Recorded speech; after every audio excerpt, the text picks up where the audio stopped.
Olá pessoal, a aula dessa semana é destinada a revisarmos alguns conteúdos de química que foram abordados nas séries passadas e que é importante mais uma vez estarmos revendo para que nós consigamos avançar de maneira mais eficiente nos conteúdos programáticos desse ano, tá certo? Então vamos lá, são conteúdos de revisão baseados nos materiais que foram disponibilizados para vocês na semana passada, então utilizem eles como apoio e boa aula!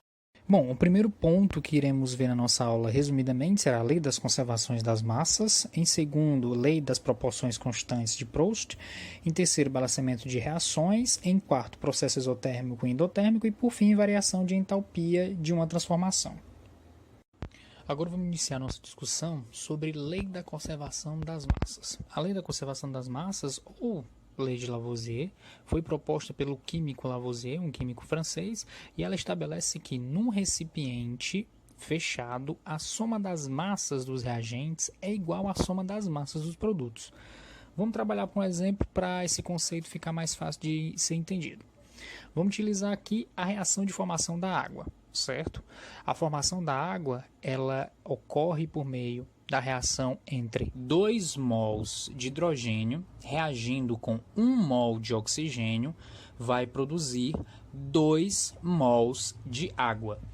Nós podemos observar que a reação ela já se encontra balanceada, ou seja, as quantidades de átomos presentes nos reagentes é igual à quantidade de átomos presentes nos produtos. Nós temos nos reagentes 4 átomos de hidrogênio, nos produtos também nós temos 4 átomos de hidrogênio, nos reagentes nós temos 2 átomos de oxigênio e nos produtos também nós temos 2 átomos de oxigênio. Uma outra forma que nós poderíamos ilustrar essa reação seria essa, né? 2 moléculas de hidrogênio reagiriam com uma molécula de oxigênio, produzindo 2 moléculas de água. Agora vamos trazer essa reação para dentro do conceito da lei das conservações das massas, certo? Os átomos de hidrogênio possuem massa igual a 1 grama e os átomos de oxigênio possuem massa equivalente a 16 gramas. Expressando essas massas na equação química, nós vamos ter 4 gramas correspondentes aos átomos de hidrogênio, mais 32 gramas correspondente aos átomos de oxigênio, isso nos reagentes. Quando formos para os produtos, nós vamos ter 18 gramas referentes a uma molécula de água, mais 18 gramas referente à segunda molécula de água. Se somarmos as massas dos reagentes e as massas dos produtos, nós vamos obter no final o mesmo valor, 36 gramas. Ou seja, a massa total dos reagentes hidrogênio e oxigênio para a formação da água é igual à massa total dos produtos, no caso as águas, geradas por meio dessa reação. Ou seja, essa reação aqui, ela obedece à lei da conservação das massas, certo? Não apenas essa reação, mas todas as reações químicas elas obedecem o mesmo princípio. Porém, esse princípio só vai ser obedecido se a equação química estiver balanceada. O nosso próximo tópico trata da lei das proporções constantes de Proust. Ela também pode ser chamada apenas por lei de Proust ou lei das proporções definidas.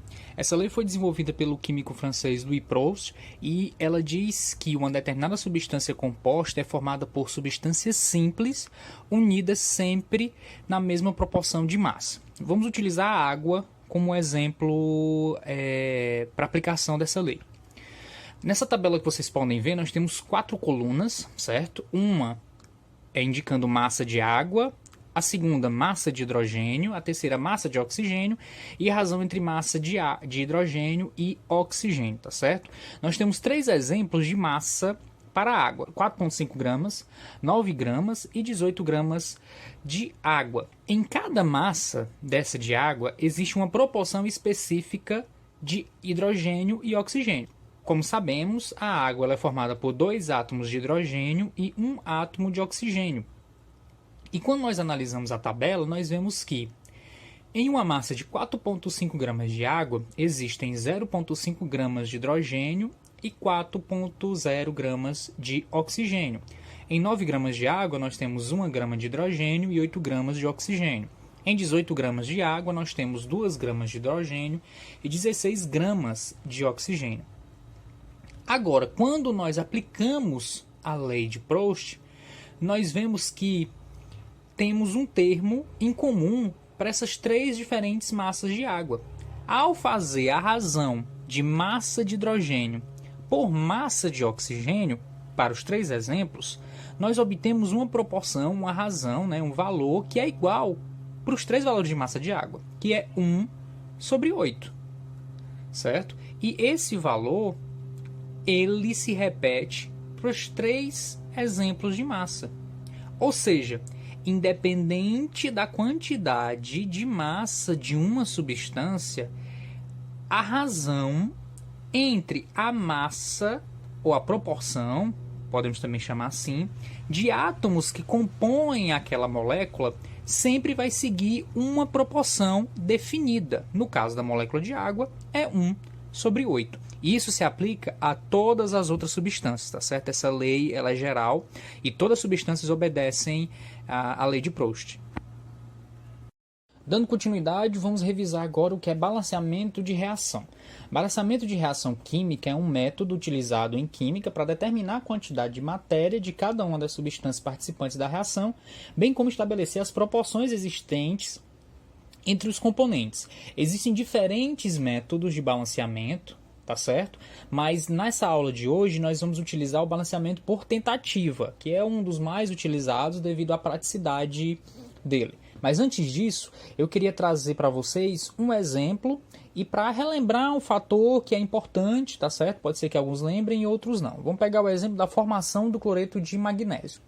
Vocês estão vendo aqui que nós temos duas reações, tá certo? As duas reações são as mesmas, são iguais. A diferença que vocês estão vendo aqui é na existência de um número 1 na frente do magnésio e do cloreto de magnésio e do hidrogênio, que não se repete na equação da direita, certo? O único que é mantido é o número 2 na frente do HCl. O que são esses números? Esses números são os coeficientes estequiométricos, ou seja, são os números que vêm à esquerda das substâncias que compõem a reação e são através deles que nós conseguimos balancear as equações, tá certo? É por meio da adição desses números à esquerda de cada substância que vai fazer com que essas quantidades sejam modificadas de tal forma que cada componente, cada átomo que constitui as substâncias, tanto no reagente quanto nos produtos, seja igual. Tá? E por que eu quero chamar a atenção para esse 1? Sempre quando vocês verem uma equação química e à esquerda da fórmula molecular da substância que está presente na reação, se não existe nenhum número, isso quer dizer que o coeficiente estequiométrico dele é 1. Agora vamos trabalhar com um exemplo aplicando o balanceamento por tentativa para a gente ir entendendo, interpretando mais como ocorre esse tipo de método, tá certo? O balanceamento por tentativas ele pode seguir dois passos. O primeiro é verificar se todas as espécies envolvidas na reação estão balanceadas, tá certo? Sempre quando você se deparar com a equação química, independente da questão, independente do que esteja se pedindo, com a situação que você esteja trabalhando, você vai ter que olhar para a reação química e vai ter que verificar se todas as espécies estão balanceadas, certo? Segundo, se você identificar que existem substâncias a qual a quantidade é diferente quando se compara a presença dela nos reagentes e no produto, você vai ter que trabalhar com o balanceamento dessa equação, tá certo? E como você vai fazer isso? Você vai atribuir valores aos coeficientes estequiométricos dos reagentes e ou dos produtos, certo? À esquerda daquela substância que você queira balancear, de forma a obter uma equação que respeite essa proporção, onde cada espécie que constitui o reagente, ele vai estar também presente nos produtos, obedecendo a mesma quantidade. Vamos trabalhar com um exemplo para a gente colocar em prática esse tipo de balanceamento. Então vamos tomar como exemplo a reação de combustão do etanol. O etanol é uma molécula que possui fórmula molecular contendo 2 átomos de carbono, 6 átomos de hidrogênio e 1 átomo de oxigênio. A combustão do etanol se dá por meio da reação com oxigênio, produzindo dióxido de carbono e água, tá certo? Primeira coisa que a gente vai fazer, seguir o primeiro passo, verificar se todas as espécies estão balanceadas. E como vou fazer isso, professor? Você vai pegar e verificar a quantidade de cada átomo presente nos reagentes e vai comparar com a quantidade desse átomo no produto. Se for igual, está balanceado. Se não for igual, nós vamos utilizar os coeficientes estequiométricos para igualar essas quantidades. Vamos iniciar aqui com o átomo de carbono. O átomo de carbono aparece apenas na molécula de etanol, certo? Então, vamos ver a quantidade de carbono que aparece nessa molécula. Nós temos aqui nenhum índice estequiométrico à esquerda, ou seja, que é 1, mas nós temos um índice numérico subscrito à direita do carbono. Isso significa que na fórmula do etanol nós temos 2 átomos de carbono. Como não aparece carbono em mais nenhuma outra substância dos reagentes, nós temos que no reagente existe apenas 2 átomos de carbono. Então vamos lá para os produtos. Vamos verificar onde é que aparece carbono. Opa, carbono aparece apenas na fórmula do CO2. E também nós podemos notar que não existe nenhum número à esquerda da fórmula do CO2, ou seja, é 1. E também não existe nenhum índice numérico subscrito. Quando não existe nenhum índice numérico subscrito à direita na fórmula molecular, significa dizer que aquele átomo só existe apenas uma vez naquela fórmula. Ou seja, nós temos 2 átomos de carbono nos reagentes e apenas 1 átomo de carbono nos produtos. Ou seja, a proporção de carbono entre reagente e produto está desbalanceada, está desigual. Então, nós vamos, por tentativa, encontrar um coeficiente estequiométrico que, quando multiplicado pelo índice subscrito do carbono, que é 1, dê a mesma quantidade de carbonos que nós vimos nos reagentes, que é 2. Então, o coeficiente estequiométrico que eu coloco à esquerda da fórmula do CO2, de tal forma que, ao multiplicar pelo índice numérico subscrito do carbono, que vai equivaler a 2, é o próprio 2. Por quê? 2 vezes 1 vai ser igual a 2. Ou seja, se eu escrever a fórmula do CO2 com o coeficiente estequiométrico 2 à esquerda dele, significa dizer que eu vou multiplicar por 2 todos os índices numéricos subscritos da fórmula do CO2.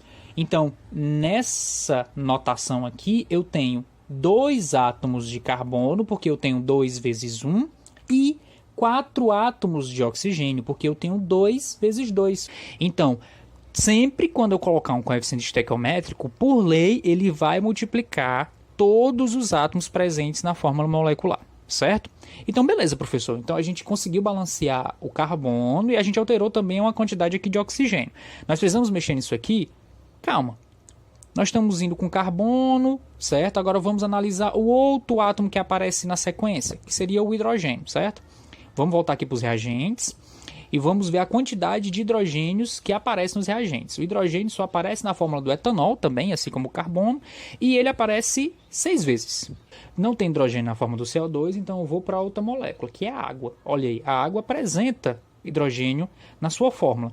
E quantas moléculas de água eu tenho aqui? 2, né? Nós temos o 2 aqui. E quantos átomos de hidrogênio eu tenho presentes na fórmula da água? 2, não é? Eu tenho aqui o índice numérico subscrito à direita do hidrogênio, que indica que nessa fórmula molecular eu tenho 2 átomos de hidrogênio.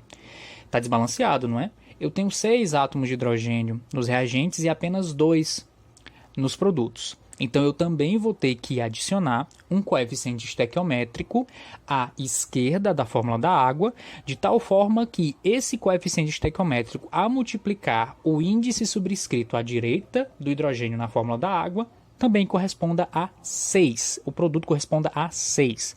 Então, qual é o número que multiplicado por 2 dá 6? 3, não é? 3 vezes 2, 6. Olha aí, eu balanceei a quantidade de hidrogênios que estava no produto em relação à quantidade de hidrogênios que estavam nos reagentes. Da mesma forma que aconteceu com o oxigênio na fórmula do CO2, quando eu coloquei o 2 na frente da fórmula molecular dele, vai acontecer também com o oxigênio presente na água, tá certo? Como não aparece nenhum número, não confundir aqui, tá certo? Esse valor aqui, entre parênteses, não é um número, na verdade aqui é o estado da matéria a qual a substância está presente nessa reação, tá certo? Isso aqui não é é um L, e significa que é o estado líquido, tá certo? Então, 3 multiplicado por 2 hidrogênios vai dar 6 hidrogênios. 3 multiplicados por 1 oxigênio vai dar 3 oxigênios. Certo, trabalhamos com carbono, trabalhamos com hidrogênio, agora falta apenas o quê? O oxigênio. Vamos analisar a quantidade de oxigênio que aparece nos reagentes. Olha, nós temos oxigênio tanto no etanol quanto na fórmula do oxigênio. Vamos contar aqui. Nós temos nenhum índice numérico subscrito à direita do átomo de oxigênio, então a quantidade de oxigênios que aparece na fórmula do etanol é 1. Mais 2 oxigênios presentes na fórmula do oxigênio contabilizam 3 oxigênios. Então, nos reagentes, eu tenho no total de 3 oxigênios. Vamos lá para os produtos para ver se essa quantidade é a mesma. Vamos olhar aqui para o CO2, que também apresenta oxigênio, e para a água, que também apresenta oxigênio. Na fórmula com o coeficiente estequiométrico 2, nós temos 4 átomos de oxigênio. E na fórmula da água, com o coeficiente estequiométrico 3 à esquerda, nós temos 3 oxigênios. Ou seja, 4 oxigênios do CO2 e 3 oxigênios da água contabilizam 7 oxigênios nos produtos. A quantidade de oxigênio é superior à quantidade de oxigênio dos reagentes. Então, nós vamos ter que adicionar o coeficiente estequiométrico aonde? Onde tem sobrando, onde tem faltando? Onde tem faltando. Então, nós vamos trabalhar com o coeficiente estequiométrico nos reagentes. Como é a tentativa, nós não vamos jogar o coeficiente estequiométrico na fórmula de etanol. Vamos trabalhar com a fórmula de oxigênio, porque como nós queremos balancear apenas o oxigênio e ele está sozinho na fórmula do oxigênio gasoso, fica mais fácil de trabalhar com esse balanceamento. Qual é o número que eu coloco à esquerda do oxigênio nessa fórmula, que multiplicado por 2 e somado com 1 vai dar 7, que é o valor total de oxigênios presentes nos produtos? 3, não é? Se eu colocar um 3 à esquerda da fórmula do oxigênio gasoso, eu vou multiplicar 3 vezes 2, que vai dar 6. E esse 6 aqui, referente ao oxigênio do oxigênio gasoso, mais 1 do oxigênio presente na fórmula do etanol, vai totalizar 7, que é a mesma quantidade de oxigênios presente nos produtos. Então, no final, como todos os átomos presentes, tanto nos reagentes quanto nos produtos, estão com as quantidades iguais, nós temos uma equação química balanceada. Ou seja, a reação química que corresponde à combustão do etanol, obedecendo às proporções de cada átomo nessa reação, é a seguinte. Nós temos 1 mol de etanol que vai reagir com mais 3 mols de oxigênio, que vai produzir 2 mols de CO2, mais 3 mols de água. Agora vamos revisar o que é um processo exotérmico e o que é um processo endotérmico. Processo exotérmico, como o próprio nome já fala, né? Exo, para fora, é um processo na qual ocorre por meio de liberação de energia. Um exemplo de processo exotérmico é o processo de solidificação da água. Para que a água passe do estado líquido para o estado sólido, nós precisamos levar a água para um ambiente onde a temperatura é igual ou inferior a 0.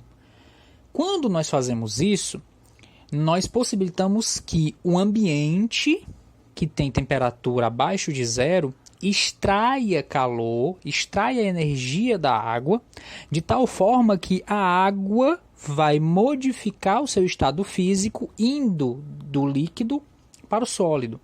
Um outro exemplo também foi aquele acidente trágico, né, que nós vimos em Beirute.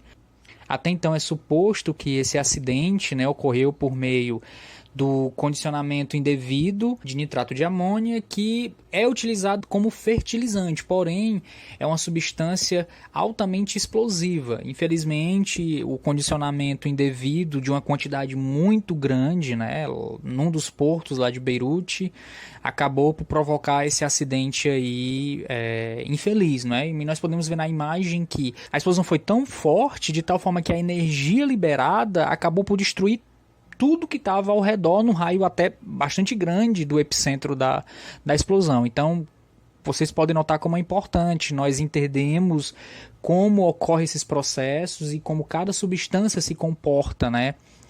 Mediante a uma dada condição. E o outro processo é o processo endotérmico, ou seja, para dentro. É um processo que ocorre por meio de absorção de energia. E um exemplo também na mesma linha aí da água é quando nós fervemos a água. A água está no estado líquido e a partir do momento que nós aumentamos a temperatura por meio de levar um recipiente ao fogão e ligando lá a chama e liberando calor da chama para a panela e da panela para a água, nós aumentamos a temperatura da água de tal forma que ela passa do estado líquido para o estado gasoso, certo? Isso também configura um processo endotérmico. Nós precisamos fornecer energia na forma de calor para a água para que ela passe do estado líquido para o estado gasoso. E o que tem a ver processo endotérmico e exotérmico com variação de entalpia? Variação de entalpia, certo? Que é indicada aí por esse delta e o H, ela indica a quantidade de energia que é absorvida ou liberada por uma reação química. Olha aí, nós estávamos antes no slide anterior discutindo que é um processo exotérmico, que libera energia, e um processo endotérmico, que absorve energia, e nós aí correlacionamos também esses conceitos com a variação de entalpia. A variação de entalpia ela é dada pela diferença da entalpia, da energia dos produtos, menos a entalpia, a energia dos reagentes, certo? E relacionando variação de entalpia com processo endotérmico e exotérmico, nós temos que em processos endotérmicos o valor de ΔH, o valor da variação de entalpia, sempre vai ser superior a zero, ou seja, sempre vai ser positivo.